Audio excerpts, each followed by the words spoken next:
This is the second video on clauses. There are three types of clauses: adjective, adverb, and noun clauses. The first one that we will study are adjective clauses. This is in our textbook, the language textbook, on page 170. Again, you may pause the video at this point and wait until you have found that place in your textbook. An adjective clause is just like an adjective phrase in the fact that it follows a noun. It describes a noun or a pronoun. An adjective clause does have a subject and a verb in it, and a phrase does not. So if you would remember, an adjective like blonde describes woman. An adjective phrase, like a prepositional phrase, with blonde hair describes woman. It follows it. And then the adjective clause, who has blonde hair, who is the subject, has is the verb. So it has a subject and verb, but it is still a subordinate clause because it does not make sense by itself. That also describes woman. Here's another example. The steel describes bridge. Of steel describes bridge.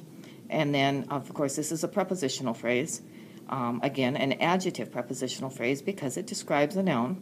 And finally, that is made of steel. That is a pronoun. It takes the place of a noun. It's the subject. Is the linking verb. And this whole phrase, this whole clause describes the word bridge. So an adjective clause is a subordinate clause that modifies a noun or a pronoun.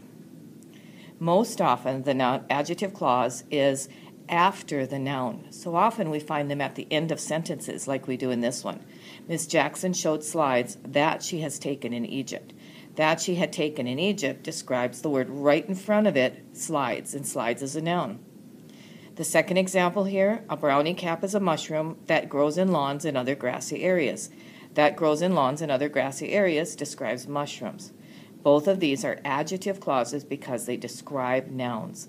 They also have subjects and verbs to them because that's why they're a clause. They do not make sense by themselves. However, once in a while, an adjective clause is in the midst of a sentence. For example, that one, which is my favorite, was bought in Kenya. Which is my favorite is an adjective clause that describes the pronoun one. One takes the place of a noun. So it is the subject of this sentence. Was bought is the verb, and so the whole independent clause is that one was bought in Kenya. The dependent or subordinate clause is which is my favorite. Which is the subject, is the verb. It is an adjective clause because it describes one. Now, something that will help you to find adjective clauses are words that are relative pronouns. Relative pronouns usually introduce adjective clauses.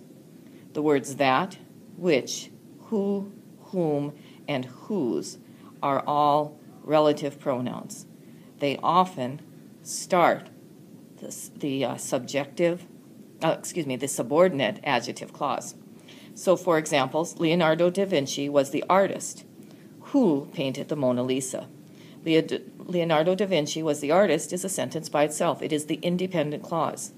Who painted the Mona Lisa is a dependent clause. It is a subordinate clause and an adjective clause because it describes artist. Artist is a noun. Who is the subject? Painted is a verb. Now, there is a reason that we use the word who in this sentence rather than the word that or which. An artist is a who. And so we have to pay attention to which relative pronoun we use when we are writing sentences. Here's another example. This one is in the magazine, which arrived in the mail today, is torn. Which arrived in the mail today describes magazine. Which is telling about a thing, a magazine. The magazine is torn is the subject and verb, is the complete independent clause. Magazine is the subject, is the verb. And then we have this adjective clause. It is, again, a subordinate clause that describes the word magazine, which is the subject, arrived is the verb. So a relative pronoun can be used to refer to people and things. When you're referring to things, most often it is using the word which. Well, here's an example of how it is used with the word that. So, is this shirt the one? This is an independent clause. Yes, it's a question, but it is an independent clause. That is on sale. That is on sale is a dependent clause. It's describing the word one, and one is a pronoun. That is the subject, is the verb. Note that sometimes we have words like on or to that fit in front of the word whom, and those words would be connecting with the dependent clause, the subordinate clause. So, have you read the book is the independent clause on which the movie is based. This connects to this dependent clause. So the word on and to fit with the dependent clause. Once in a great while, the adjective clause is introduced with the words when and where. Again, it helps to explain where that spot is. Again, these words are called relative adverbs, but they are describing the word spot.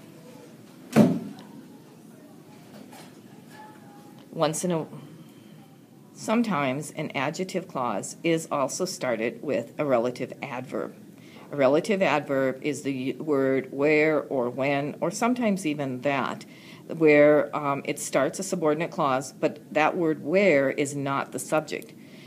So, for example, we have this sentence, this is the spot, this is the subject, is the verb, this is a sentence by itself, so it is an independent clause. However, over here, where we caught most of the fish, does not make sense by itself. It is a dependent subordinate clause. However, where is not the subject, we is the subject, caught is the verb. In the second sentence, we have the same thing where we have an independent clause and then a dependent clause, when she works in her garden. And so when she works in her garden is the subordinate adjective clause. She is the subject, works as the verb. Once in a while, those relative adverbs can be omitted in a sentence. So we haven't seen the silver jewelry is an independent clause. She brought back from Mexico is a dependent clause. If we take the word that out, it just makes the sentence flow a little bit more. The words she brought back from Mexico is still an adjective clause because it describes jewelry. It's just that the relative pronoun that has been taken out. This is also the case in this sentence. Do you remember the time? And then that would be the question. That is an independent clause. And then the dog caught the skunk. Dog is the subject, caught is the verb. We would take out the when or the that just to make it flow smoother. Finally, note that there's sometimes that these have a section where they are in the midst of a sentence. A boy is a nationally ranked tennis player is a sentence by itself. And then I know has a subject and a verb. If we take out that or whom, this is still a dependent clause. It is a subordinate clause. It describes boy. So with subordinate clauses, remember there are three kinds: adjective, adverb, and noun. This is all about adjective, dependent, subordinate clauses. They do not make sense by themselves, and they always describe a noun.